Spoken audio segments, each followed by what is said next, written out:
இயேசுவே நன்றி, வாழ்வு தரும் வார்த்தைக்கு. இறைவா நன்றி, உயிருள்ள வார்த்தைக்கு. யோவான் எழுதிய நற்செய்தியிலிருந்து வாசகம். 12ஆம் அதிகாரம் 24ஆம் வசனத்திலிருந்து 26 மட்டும்.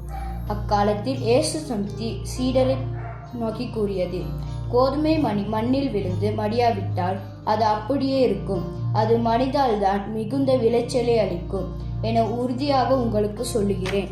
தமக்கென்றே வாழ்வோர் தம் வாழ்வை இழந்து விடுவர்.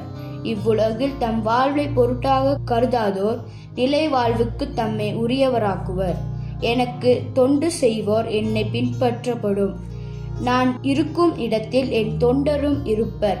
எனக்கு தொண்டு செய்வோருக்கு தந்தை மதிப்பளிக்கிறார். இது ஆண்டவரின் அருள்வாக்கு. கிறிஸ்துவே உமக்கு புகழ்.